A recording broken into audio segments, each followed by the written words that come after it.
Hello guys, ಎಲ್ರಿಗೂ ನಮಸ್ಕಾರ. Welcome back to new recipe blog. ಇವತ್ತು ನಾನು ನಿಮ್ಗೆ ಹೇಳ್ಕೊಡ್ತಾ ಇರೋದು ಹೋಟೆಲ್ ಸ್ಟೈಲ್ ಗೀ ರೈಸ್ ಮಾಡೋದು ಹೇಗೆ ಅಂತ. ಸೊ ಸಿಂಪಲ್ ಆಗಿ ಮಾಡ್ಕೊಬಹುದು, ಟೇಸ್ಟ್ ಕೂಡ ಸೂಪರ್ ಆಗಿರುತ್ತೆ.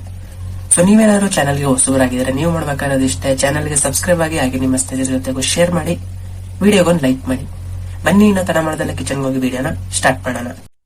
ಈ ಗೀ ರೈಸ್ ಮಾಡೋದಕ್ಕೆ ಬೇಕಾಗಿರೋ ಪದಾರ್ಥಗಳನ್ನ ಕ್ವಿಕ್ ಆಗಿ ನೋಡ್ಕೊಂಬಿಡೋಣ. ಆಮೇಲೆ ಕ್ವಾಂಟಿಟಿ ಎಷ್ಟು ಬೇಕು ಅಂತ ಡೀಟೇಲ್ ಆಗಿ ನೋಡ್ಕೊಳ್ಳೋಣ. ಮೊದಲಿಗೆ ಜೀರಿಗೆ, ಸೋಂಪು, ಕಲ್ಲುವ, ಲವಂಗ, ಏಲಕ್ಕಿ, ಸ್ಟಾರ್ ಹೂವ, ಚಕ್ಕೆ, ಪಲಾವ್ ಎಲೆ, ಅಕ್ಕಿ, ತುಪ್ಪ, ಆಮೇಲೆ ಸ್ವಲ್ಪ ರುಚಿಗೆ ತಕ್ಕಷ್ಟು ಉಪ್ಪು, ಶುಂಠಿ ಬೆಳ್ಳುಳ್ಳಿ ಪೇಸ್ಟು, ಪುದೀನ, ಎಣ್ಣೆ, ಆಮೇಲೆ ಕೊಬ್ಬರಿ ಹಾಲು, ಆಮೇಲೆ ಫ್ರೈ ಮಾಡ್ಕೊಂಡಿರೋ ಈರುಳ್ಳಿ. ಇಷ್ಟು ಸಾಮಗ್ರಿಗಳು ಬೇಕು. ಆಮೇಲೆ ವಾಟರ್ ಮೇಯ್ನು, ಆಮೇಲೆ ಬಟಾಣಿ, ಇನ್ನು ಸ್ವಲ್ಪ ಮೆಣಸಿನ್ಕಾಯಿ, ಕರಿಬೇವು, ಸ್ವಲ್ಪ ಈರುಳ್ಳಿ.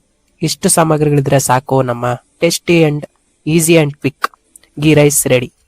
ಬನ್ನಿ ಇನ್ನು ಮಾಡುವ ವಿಧಾನನ ಕ್ವಿಕ್ ಆಗಿ ನೋಡ್ಕೊಂಬಿಡೋಣ. ಒಂದು ಚಿಕ್ಕ ಕುಕ್ಕರ್ ತಗೊಂಡು ಅದಕ್ಕೆ ಒಂದು 3 ಟೇಬಲ್ ಸ್ಪೂನ್ ಎಣ್ಣೆ, ಆಮೇಲೆ 3 ಟೇಬಲ್ ಸ್ಪೂನು ತುಪ್ಪ. ಇಲ್ಲಾಂದ್ರೆ ತುಪ್ಪನೇ ಸಪರೇಟ್ ಆಗಿ 6 ಟೇಬಲ್ ಸ್ಪೂನ್ ಹಾಕೊಬಹುದು, ಇಲ್ಲ ಎಣ್ಣೆಲೂ ಮಾಡ್ಬೋದು, ತೊಂದರೆ ಇಲ್ಲ, ನಿಮ್ ಇಷ್ಟ ಹೇಗ್ ಬೇಕಾದ್ರೂ ಮಾಡ್ಕೊಳ್ಳಿ. ಆಮೇಲೆ ಒಂದು ಅರ್ಧ ಇಂಚು ಚಕ್ಕೆ, ಪಲಾವ್ ಎಲೆ 2, ಜೀರಿಗೆ ಒಂದು 1/4 ಟೇಬಲ್ ಸ್ಪೂನು, ಸೋಂಪು ಒಂದು 1/4 ಟೇಬಲ್ ಸ್ಪೂನು, ಆಮೇಲೆ ಕಲ್ಲುವ ಸ್ವಲ್ಪ, ಆಮೇಲೆ ಸ್ಟಾರ್ ಹೂವ ಒಂದು, ಏಲಕ್ಕಿ 1 2 3, ಲವಂಗ 1 6. ಇಷ್ಟು ಮಸಾಲೆಗಳು ಬೇಕು. ಇಷ್ಟು ಹಾಕೊಂಡು ಒಂದು ಸ್ವಲ್ಪ ಮಸಾಲೆ ಎಲ್ಲ ಫ್ರೈ ಆದಮೇಲೆ ನೆಕ್ಸ್ಟ್ ಏನು, ನಮ್ಮ ಮೆಣಸಿನ್ಕಾಯಿ. ನೀವೇನಾದರೂ ಖಾರ ಲವರ್ಸ್ ಆಗಿದ್ರೆ ಸ್ವಲ್ಪ ಜಾಸ್ತಿ ಹಾಕ್ಕೊಳ್ಳಿ, ಖಾರ ಬೇಡ ಗುರು ಅಂದರೆ ಸ್ವಲ್ಪ ಕಡಿಮೆ ಹಾಕ್ಕೊಳ್ಳಿ. ನಾವೊಂದು 3 4 ಮೆಣಸಿನ್ಕಾಯಿ ಉದ್ದುದ ಹಚ್ಕೊಂಡಿದ್ದೀವಿ. ಆಮೇಲೆ ಕರಿಬೇವು 1 ಕಡ್ಡಿ, ಕರಿಬೇವೆಲ್ಲ ಹಾಕ್ಕೊಂಡು ಒಂದು ಸ್ವಲ್ಪ ಕರಿಬೇವೆಲ್ಲ ಫ್ರೈ ಆಗಲಿ. ನೀವೇನಾದರೂ ಚಾನಲ್ಗೆ ಹೊಸಬ್ರಾಗಿದ್ರೆ ಸಬ್ಸ್ಕ್ರೈಬ್ ಆಗೋದನ್ನ ಮರಿಬೇಡಿ. ಇದೇ ಥರ ಹೆಚ್ಚಿನ ಫುಡ್ ರೆಸಿಪಿ ಬ್ಲಾಗ್ಸ್ ಬರ್ತಾನೆ ಇರ್ತವೆ. ಗುರು, ಇದೊಂಥರ ಹೋಟೆಲ್ ಸ್ಟೈಲ್ ಗೀ ರೈಸ್ ಅಂತಲೇ ಹೇಳ್ಬೋದು. ಈ ಗೀ ರೈಸ್ಗೆ ಕುರ್ಮಾ ಆದರೂ ಮಾಡ್ಬೋದು, ಇಲ್ಲಾಂದರೆ ರಾಯ್ತ ಹಾಕೊಂಡಾದ್ರೂ ತಿನ್ಬೋದು.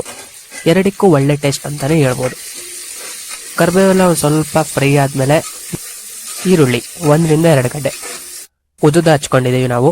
ಆಲ್ಮೋಸ್ಟ್ ನೀವು ಉದ್ದುದಾನೆ ಹಚ್ಕೊಳ್ಳಿ, ಈ ಗೀ ರೈಸ್ಗೆ ಒಳ್ಳೆ ಟೇಸ್ಟ್ ಕೊಡುತ್ತೆ. ಒಂದು ಸ್ವಲ್ಪ ಈರುಳ್ಳಿ ಎಲ್ಲ ಈ ಥರ ಕೆಂಪು ಕಲರಿಗೆ ಫ್ರೈ ಆದಮೇಲೆ ಶುಂಠಿ ಬೆಳ್ಳುಳ್ಳಿ ಪೇಸ್ಟು ಒಂದು 1/4 ಅರ್ಧ ಟೇಬಲ್ ಸ್ಪೂನ್. ಜಾಸ್ತಿ ಹಾಕೊಂಡ್ರೂ ನಡೆಯುತ್ತೆ, ಒಳ್ಳೆ ಟೇಸ್ಟು. ಶುಂಠಿ ಬೆಳ್ಳುಳ್ಳಿ ಹೆಲ್ತಿಗೂ ಒಳ್ಳೆಯದು. ಇಷ್ಟು ಹಾಕೊಂಡು ಒಂದು ಸ್ವಲ್ಪ ಚೆನ್ನಾಗಿ ಫ್ರೈ ಆದಮೇಲೆ ಬಟಾಣಿ ಒಂದು 4 5 ಟೇಬಲ್ ಸ್ಪೂನು. ಮುಂಚೆನೇ ಒಂದು 3 4 ಅವರ್ ಮುಂಚೆನೇ ನೆನೆಸಿಕ್ಕೊಂಬಿಡ್ರಿ. ಬಟಾಣಿ ಎಲ್ಲ ಒಂದು ಸ್ವಲ್ಪ ನೆನೆಯಲಿ, ಯಾಕಂದರೆ ವಯಸ್ಸಾಗಿರೋರಿದ್ರೆ ಅವ್ರಿಗೆ ತಿನ್ನೋದಕ್ಕೂ ಈಸಿ ಆಗುತ್ತೆ. ಬಟಾಣಿ ಹಾಕೊಂಡು ಒಂದು ಸ್ವಲ್ಪ ಚೆನ್ನಾಗಿ ಫ್ರೈ ಆದಮೇಲೆ ನೆಕ್ಸ್ಟು ಪುದೀನೂ ಹೆಲ್ತಿಗೆ ಒಳ್ಳೆಯದು. ಜಾಸ್ತಿ ಹಾಕೊಂಡ್ರೂ ನಡೆಯುತ್ತೆ.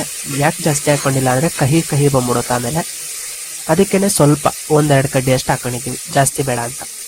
ಪುದೀನ ಹಾಕೊಂಡು ಒಂದು ಸ್ವಲ್ಪ ಪುದೀನ ಎಲ್ಲ ಫ್ರೈ ಆದಮೇಲೆ ನೆಕ್ಸ್ಟು ಏನು ನೀವೇ ನೋಡಿ, ನೆಕ್ಸ್ಟು ಅಕ್ಕಿ. ನಾವು 1 ಕಪ್ಪು ಅಕ್ಕಿ ತೊಗೊಂಡಿದ್ದೀವಿ. ಇದನ್ನು ಅಕ್ಕಿನ ಒಂದು ಅರ್ಧ ಗಂಟೆ ಮುಂಚೆ ನೀಟಾಗಿ ವಾಶ್ ಮಾಡಿ ನೀರಲ್ಲಿ ನೆನೆಸಿಕ್ಕೊಂಬಿಡ್ರಿ. ಮಾಡಬೇಕಾದ್ರೆ ನೀರೆಲ್ಲ ತೆಕ್ಕೊಂಡು ಸೈಡ್ಗೆ ಇಕ್ಕೊಂಡು 1 ಕಪ್ಪು ಅಕ್ಕಿಗೆ 1.5 ಕಪ್ಪು ವಾಟರ್. ಓಕೆನಾ? ಜಾಸ್ತಿನ ಹಾಕೊಳಕ್ಕೆ ಹೋಗ್ಬೇಡ್ರಿ, ಕಡಿಮೆನ ಹಾಕೊಳಕ್ಕೆ ಹೋಗ್ಬೇಡ್ರಿ. ನಿಮ್ಗೇನಾದ್ರು ಇನ್ನೊಂದು ಸ್ವಲ್ಪ ನೀರಾಗಿರಲಿ ಅಂದರೆ ಇನ್ನೊಂದು 1/4 ಕಪ್ ಎಕ್ಸ್ಟ್ರಾ ಹಾಕೊಳ್ಳಿ, ತೊಂದರೆ ಇಲ್ಲ. ಆಮೇಲೆ ಕೊಬ್ಬರಿ ಹಾಲು ಒಂದು ಅರ್ಧ ಕಪ್ಪು. ಕೊಬ್ಬರಿ ಹಾಲು ಮಾಡೋದೇನು ಅಷ್ಟೊಂದು ಕಷ್ಟ ಏನಿಲ್ಲ, ಸಿಂಪಲ್ಲು. ಮಿಕ್ಸಿಗೆ ಒಂದು ಹಸಿ ಕೊಬ್ಬರಿ ಒಂದು ಅರ್ಧ ಚಿಪ್ಪು, ಆಮೇಲೆ ಅರ್ಧ ಕಪ್ಪು ವಾಟ್ರು. ಇಷ್ಟು ಹಾಕೊಂಡು ಚೆನ್ನಾಗಿ ರುಬ್ಕೊಂಡು ಸೋಸ್ಕೊಂಡ್ರೆ ಕೊಬ್ಬರಿ ಹಾಲು ರೆಡಿ. ಅಷ್ಟೇ. ಕೊಬ್ಬರಿ ಹಾಲು ಇದೆಲ್ಲ ಹಾಕೊಂಡ್ಮೇಲೆ ಒಂದು ಸ್ವಲ್ಪ ಚೆನ್ನಾಗಿ ಕುದಿ ಬಂದಮೇಲೆ ಇನ್ನೇನು ಕುಕ್ಕರ್ದು ಪ್ಲೇಟ್ ಮುಚ್ಚಿಬಿಟ್ಟು 1 2 ವಿಸಿಲ್ ಕೂಗಿಸ್ಬಿಟ್ರೆ ಆಹಾ, ರುಚಿಕರವಾದ ಘಮಘಮವಾದ ಗೀ ರೈಸ್ ರೆಡಿ. ಆಮೇಲೆ ರುಚಿಗೆ ತಕ್ಕಷ್ಟು ಉಪ್ಪು, ಕಲ್ಲುಪ್ಪು ಒಂದು 2 ಟೇಬಲ್ ಸ್ಪೂನ್ ಹಾಕೊಂಡಿದ್ದೀವಿ. ಯಾಕಂದರೆ ಉಪ್ಪು ಕಡಿಮೆ ಇದ್ರೂ ಪರವಾಗಿಲ್ಲ, ಜಾಸ್ತಿ ಆದರೆ ಕಷ್ಟ. ಅದಕ್ಕೆ ಗೈಸ್, ಇವತ್ತು ನಾವು ಈ ಗೀ ರೈಸ್ಗೆ ರಾಯ್ತಾನ ಟ್ರೈ ಮಾಡಿದ್ದೀವಿ. ನಿಮ್ಗೇನಾದರೂ ಕುರ್ಮಾದು ರೆಸಿಪಿ ಬೇಕು ಅಂದರೆ ಕಮೆಂಟ್ ಹಾಕಿ, ನಾವು ಅದ್ರ ಮೇಲೆ ವಿಡಿಯೋ ಮಾಡ್ತೀವಿ. ಹಾಗೆ ನಿಮಗೆ ಬೇರೆ ಯಾವುದಾದ್ರೂ ರೆಸಿಪಿದು ವಿಡಿಯೋ ಬೇಕು ಅಂದ್ರೆ ಕಮೆಂಟ್ ಮಾಡಿ, ಅದ್ರ ಮೇಲೂ ಆದಷ್ಟು ಬೇಗ ವಿಡಿಯೋ ಮಾಡಿ ನಮ್ಮ ಚಾನಲಲ್ಲಿ ಅಪ್ಲೋಡ್ ಮಾಡ್ತೀವಿ. ನೀವು ಅದಕ್ಕೆ ಮಾಡಬೇಕಾಗಿರೋದಿಷ್ಟೇ, ಸಬ್ಸ್ಕ್ರೈಬ್ ಮಾಡಿ, ಲೈಕ್ ಮಾಡಿ, ನಿಮ್ಮ ಸ್ನೇಹಿತರ ಜೊತೆಗೂ ಶೇರ್ ಮಾಡಿ.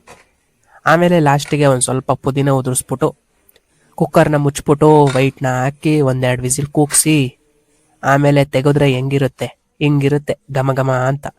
ನೋಡ್ಬೋದು ರೈಸ್ ಎಲ್ಲ ಕೆಳಗೆ, ಮಸಾಲೆ ಎಲ್ಲ ಮೇಲ್ಗಡೆ. ಎಷ್ಟು ಚೆನ್ನಾಗಿದೆ ಅಂತ. ಎಷ್ಟು ಚೆನ್ನಾಗಾಗಿದೆ ಅಂದ್ರೆ ಗುರು, ಟೇಸ್ಟ್ ಯಾವ ಹೋಟ್ಲಿಗೂ ಕಡಿಮೆ ಇಲ್ಲ, ಅಷ್ಟು ಚೆನ್ನಾಗಿ ಮಾಡ್ಕೊಬೋದು ಮನೆಯಲ್ಲೇ. ಇದೆಲ್ಲ ಬಿಸಿ ಇದ್ದಾಗೇನೆ ಒಂದ್ ಸ್ವಲ್ಪ ಈರುಳ್ಳಿ, ಅದೇ ಫ್ರೈ ಮಾಡ್ಕೊಂಡಿದ್ವಲ್ಲ ಸ್ಟಾರ್ಟಿಂಗು, ಆ ಈರುಳ್ಳಿನ ಹಾಕೊಂಬಿಟ್ಟು ಒಂದ್ ಸ್ವಲ್ಪ ಚೆನ್ನಾಗಿ ತಿರುಗಿಸ್ಬಿಟ್ಟು ತಟ್ಟೆಗೆ ಹಾಕೊಂಡು ರಾಯ್ತಾ ಹಾಕೊಂಡು ತಿಂತಾ ಇದ್ರೆ ಆಹಾ. ನೀವೇನಾದ್ರೂ ಈ ರೆಸಿಪಿನ ಮಾಡ್ಕೊಂಡ್ ತಿಂದ್ರೆ ವಾರದಲ್ಲಿ 2 ಸಲ ಮಾಡ್ಕೊಂಡು ತಿನ್ನೋದಂತೂ ಗ್ಯಾರಂಟಿ. ನೀವು ಒಂದ್ಸಲ ಟ್ರೈ ಮಾಡಿ ಅಷ್ಟೇ ಅಲ್ಲ. ಎಷ್ಟು ಸಿಂಪಲ್ ಆಗಿ ಮನೆಯಲ್ಲಿರೋ ಸಾಮಗ್ರಿಗಳಲ್ಲೇ ಹೋಟೆಲ್ ಸ್ಟೈಲ್ ಗೀ ರೈಸ್ ನ ಆರಾಮಾಗಿ ಮಾಡ್ಕೊಬಹುದು ಅಂತ. ಸೊ ನೀವು ಒಂದ್ಸಲ ಈ ರೆಸಿಪಿನ ಟ್ರೈ ಮಾಡಿದ್ಮೇಲೆ ಹೇಗ್ ಬಂತು ಅಂತ ಕಮೆಂಟ್ ಹಾಕೋದನ್ನ ಮರಿಬೇಡಿ. ಮತ್ತೆ ನೆಕ್ಸ್ಟ್ ರೆಸಿಪಿ ವ್ಲಾಗ್ ಅಲ್ಲಿ ಭೇಟಿ ಆಗ್ತೀನಿ ಅಂತ ಹೇಳ್ತಾ ಧನ್ಯವಾದಗಳು.